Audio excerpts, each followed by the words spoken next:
वैशाख मास महात्म्य 9वां अध्याय।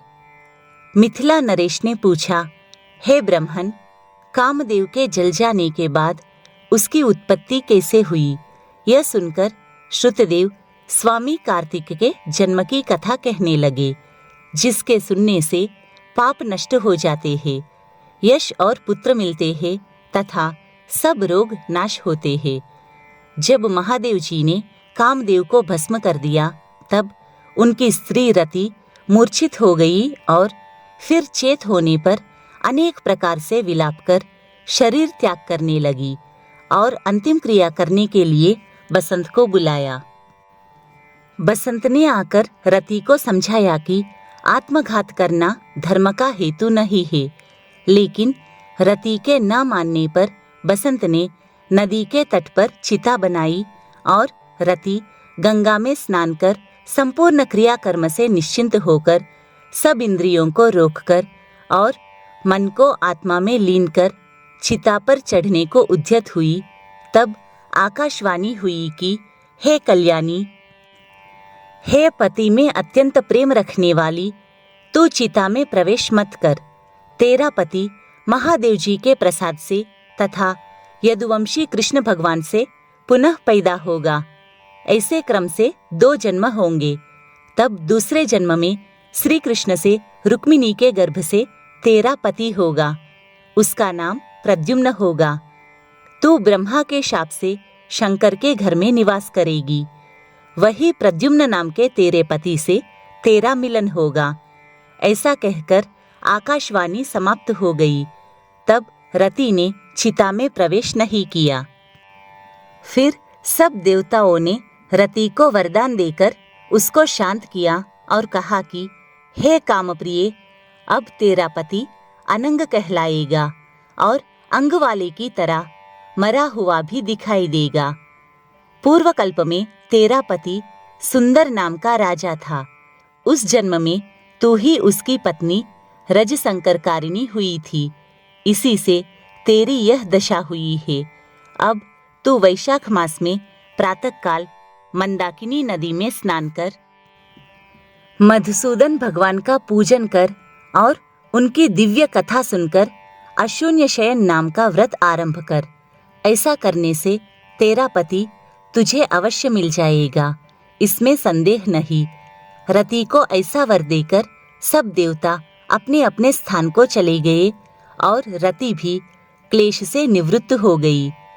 मेष की संक्रांति में गंगा स्नान कर अशून्य शयन व्रत धारण करते ही उसे तत्काल कामदेव दिखाई दिया। पूर्व कल्प में भी यह बड़ा धर्मपरायण राजा था, मगर उसने वैशाख मास में कर्तव्य धर्म नहीं किए थे। इसीलिए कामदेव परमात्मा का पुत्र होने पर भी अंगहीन हुआ। जब महादेव जी अंतर्धान हो गए, तब पार्वती जी निराश खड़ी होकर सोचने लगी कि क्या करूं। तब पिता हिमवान उन्हें अपने घर ले गया। पार्वती जी शंकर जी के रूप और गुणों को देखकर मुग्ध हो गई। मन में शंकर जी को अपना पति होने की ठानकर गंगा तट पर तप करने लगी। वे माता पिता आदि सबके समझाने पर भी भूखी प्यासी जटाएं बढ़ाकर सहस्र वर्ष तक महालिंग का पूजन करती रही। तब महादेव जी सायंकाल ब्रह्मचारी के वेश में उनके सामने पर्णकुटी पर अनेक प्रकार की परीक्षा कर और अपने में दृढ़ देखकर बोले कि हे भद्रे, जो तुम्हारी इच्छा हो वर मांग लो। तब पार्वती जी ने वर मांगा कि हे रुद्र, तुम मेरे पति हो। तथास्तु, ऐसा ही हो। यह वर देकर महादेव जी ने सप्त ऋषियों को बुलाकर हिमाचल के पास भेजा। ये सप्त ऋषि हिमाचल के पास पहुंचे और हिमाचल के पूछने पर बोले कि हे राजन, तेरी कन्या पार्वती, जो पहले दक्ष की पुत्री थी, जिसने अपने पिता के यज्ञ में शरीर त्याग कर तेरे घर में जन्म लिया है, इसका विवाह महादेव जी से कर दो। यह बात सुनकर हिमाचल बोला कि पार्वती महादेव जी को ही अपना पति बनाने को घोर तप कर रही है। मैं भी अत्यंत हर्ष से अपनी कन्या महादेव जी को दे चुका हूँ। अब आप वहां पधारो जहां महादेव जी है। हिमाचल का उत्तर लेकर सप्तऋषि महादेव जी के पास जाकर और विवाह निश्चित कर चले गए। तब तो लक्ष्मी आदि सब देवियां तथा विष्णु आदि सब देवता बाराती बनकर चले और महादेव जी सब देवता मुनि 6 मातृका आदि को तथा भूतगणों को साथ लेकर बेल पर चढ़ चले। उनके आगे शंख मृदंग आदि अनेकों बाजे बजने लगे और वेद की ऋचा के पाठ होते हुए हिमाचल की पुरी में पहुंचे। तब शुभ लग्न में शिव पार्वती का विवाह संपन्न हो गया, जिससे त्रिलोकी में आनंद छा गया। इस महोत्सव के पूर्ण होने पर शंकर जी पार्वती जी के संग स्वच्छंदता से हिमाचल के शिखर पर सहस्र दिव्य वर्ष तक रमन करते रहे।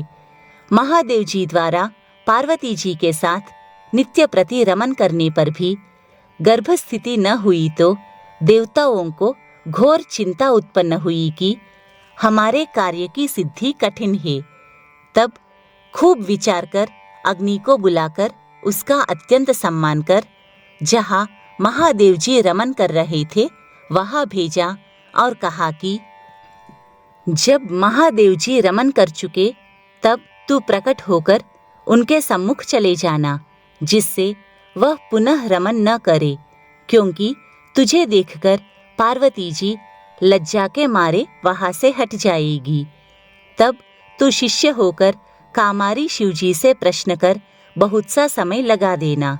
बहुत काल व्यतीत होने पर पार्वती जी के गर्भ से स्वामी कार्तिक का जन्म होगा। अग्नि देवताओं से विदा होकर महादेव जी के पास गया, जिससे वस्त्रहीन पार्वती को बड़ी लज्जा उत्पन्न हुई और रमन छोड़कर अलग हट गई। तब महादेव जी को बड़ा क्रोध हुआ और अग्नि से बोले कि हे दुर्मते, इस स्खलित वीर्य को जो दुस्सह है तू ग्रहण कर, तेरे मुख में त्याग दूंगा। ऐसा कहकर अग्नि के मुख में वीर्य छोड़ दिया।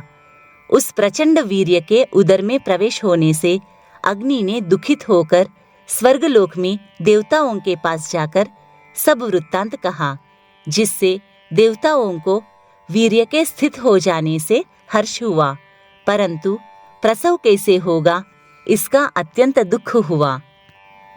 अग्नि के उदर में महादेव जी का तेजोमय वीर्य बढ़ने लगा। 10 महीने हो गए और प्रसव का कोई उपाय न हुआ। तब अत्यंत दुखी होकर देवताओं को संग लेकर महायशस्विनी गंगा के पास जाकर सब स्तुति करने लगे। हे माता, तू देवताओं के निमित्त शंकर के इस तेज को धारण कर।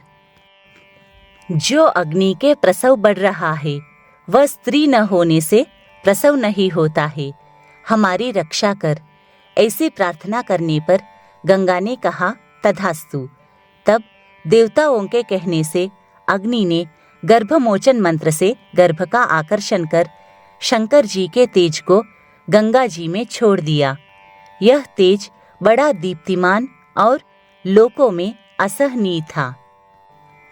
कुछ मास पर्यंत गंगा जी उसे सहन न कर सकी और जल सूख गया और रक्त कलेवर दिखाई देने लगा। तब अत्यंत दुख से व्याकुल होकर अपने उदर एवं गर्भ को त्याग दिया, जो सर्पतों में गिरा, जहाँ विदीर्ण होकर उस गर्भ के 6 भाग हो गए। तब ब्रह्मा जी की भेजी 6 कृतिकाएं आई। उन्होंने शरकंडों से विभिन्न शांभव तेज के 6 भागों को ग्रहण कर 6 मुख का पुरुष बनाया, जिसका शरीर एक ही था, उसे बहुत दृढ़ कर दिया। यह पुरुषाकार 6 मुखी शरीर बहुत समय तक शरकंडों में वैसे ही पड़ा रहा। उसका कोई रक्षक नहीं था। एक दिन बेल पर चढ़े हुए महादेव जी पार्वती जी उसी स्थान से होकर श्रीशैल को जा रहे थे कि सहसा पार्वती जी के स्तनों से दूध की धारा ढरकने लगी।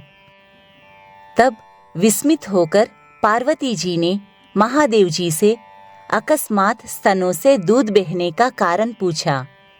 तब महादेव जी बोले, तेरा पुत्र यही नीचे पड़ा है और अपने रमन की बात तथा अग्नि का वहां आना, जिससे पार्वती को उसे देखने से लज्जा के मारे हट जाना और वीर्य स्खलित होने से क्रोध में आकर अग्नि के मुख में छोड़ देना और गंगा के जलने से गंगा का शरकंडों में छोड़ देना और वहां पर उनके 6 भाग हो जाना तथा मातृकाओं के दृढ़ कर देने का वृत्तांत सुनाया।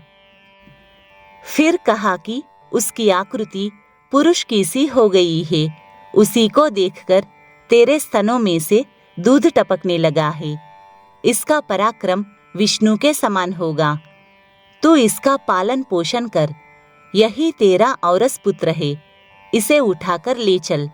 महादेव जी की बात सुनकर पार्वती जी बालक को उठाकर गोदी में बिठाकर दुग्धपान कराने लगी और पुत्र स्नेह में तत्पर होकर महादेव जी के साथ कैलाश को गई और पुत्र का पालन कर अत्यंत संतुष्ट हुई। हे राजन, यह कुमार के जन्म की कथा मैंने तेरे सामने कही है।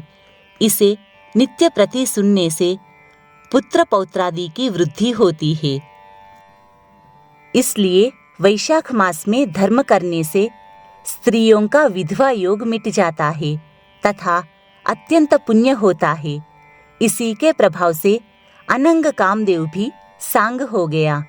जो लोग इस मास में बिना स्नान दान किए बिता देते हैं, उन्हें बहुत से धर्म करने पर भी अनेकों दुख भोगने पड़ते हैं। इसीलिए यही एक मास संपूर्ण धर्मों के करने के लिए हितकारी है।